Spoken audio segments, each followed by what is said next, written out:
You know, I was thinking a while ago, what a simple thing it is just to be a carpet cleaner. Just a friendly carpet cleaner. You see,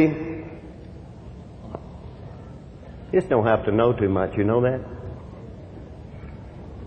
Just to have a lot of time to listen to Jesus, to love Jesus.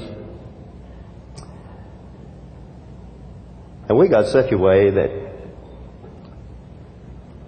when the Lord in some small way wants to manifest Himself through some man, that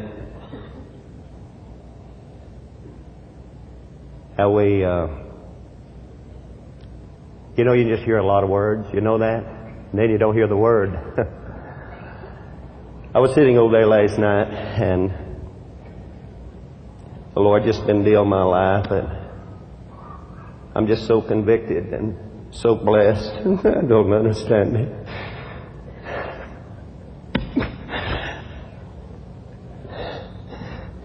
And the man brought in a little wino over there in the door, and he signaled me come over so he knew what my part was. And I went over there,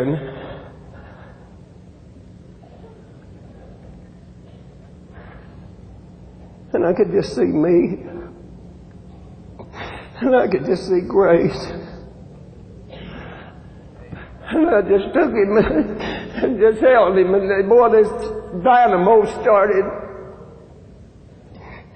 Just loving. And then all you have to say is just boo devil.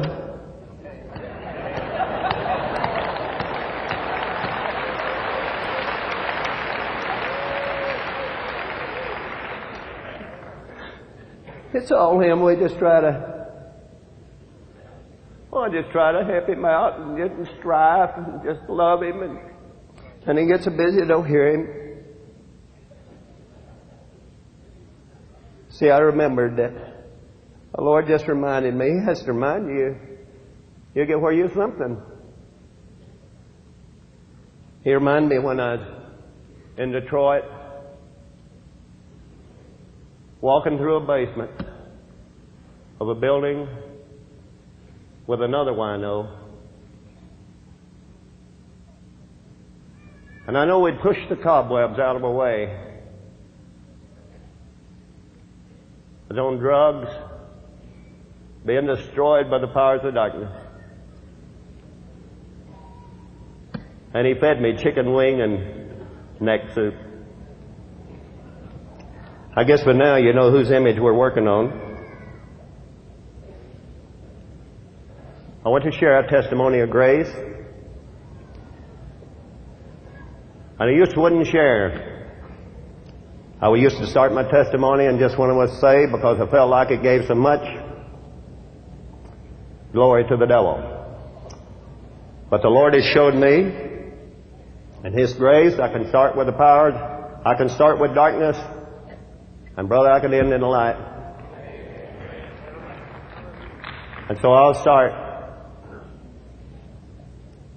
in the darkness. In the 1940s, there was articles in the Life magazine and Collier's magazine about a little town in East Tennessee where I was raised up at. And this town was just killings and wars and everything just political and of that nature. And there are strongholds. There is darkness and forms of darkness, but I can tell you at that particular time, it was outer darkness. I have never witnessed or seen since I was a child what I saw happen there. I have seen families and in-laws just come together, just cutting each other with knives, whole families, when I was just a little boy. And that's the kind of thing that I saw and grew up in. When I was 5 years old, my father was a chief deputy of a political system there in this county. I lived next door to the jail. And I was 5 years old. I was just, they had a lot of fun with me. I was locked up in the bullpen with other prisoners and left there. I was given a nickel to go curse people at times. I was given a nickel to expose myself. I was even given a nickel sometimes to be whipped. I picked cigarette butts up off the street and smoked them when I was 5 years old. I had little friends in this small town, which is a county seat. And the men would stand around us and make us fight just like you would a couple of dogs.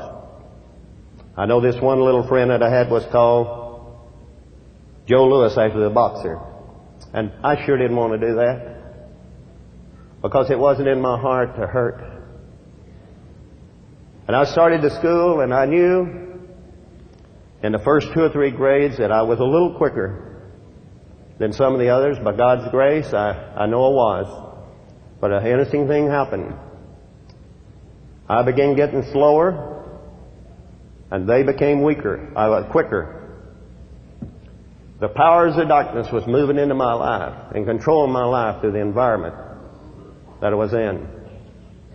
I was so rejected and so confused. I couldn't even function in school. I couldn't even study. I never got out of high school, and that's something, of course, I'm not boasting about. I was in terrible bondage. That is the darkness I'm talking to you about. I would go around, have such a tender heart. And I later learned that I had to hide the things that was in my heart because I could relate to hurting people, hurting kids, and I would find them. And I would just champion them and love them, and something would just, I tell you, to give. I just didn't want anything. I just wanted to give, and no one could understand what was happening to me to want to give everything I had away. Now, it's an interesting thing. What the powers of darkness wants to do to a tender heart can hear God, you know. And I'm sure the enemy will recognize things like this, but God's grace would give me a tender heart. And so I would do things like go into the drugstore, and I would see back in these days, you know, the ladies would carry change in a handkerchief.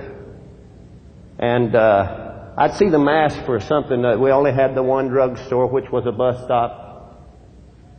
And I would watch them go up and ask how much something cost, maybe a Coca-Cola, cookies or something, then watch them turn around and untie their little handkerchief and look at their change and count them out to see that if they could get this Coca-Cola or something, then it would just tear my heart absolutely out of me. And I watched the men, you know, with their little pocketbooks do the same thing. And I would just have to leave there. My heart would just break, and I would have to hide this because the whole system was programming me to be tough, that I had to be tough, see.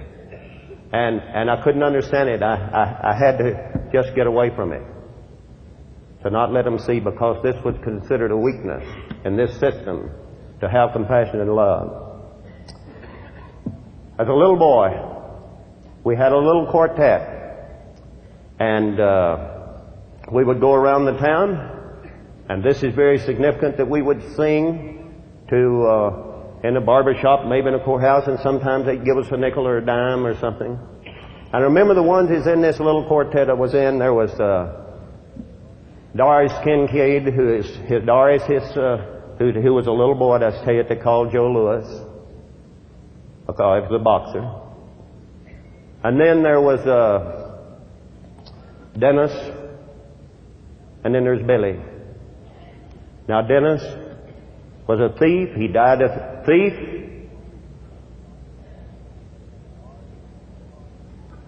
And Doris stole a car later on, and he's coming over a hill between Benton and Etowah, Tennessee, and run head on to another family and killed himself in a family of 5. And my friend Billy, who I love so much, Billy finally got a law degree. Billy was an alcoholic. Billy's in darkness, and Billy's in bondage too. And I recall the last time I saw Billy, the Lord had just saved me.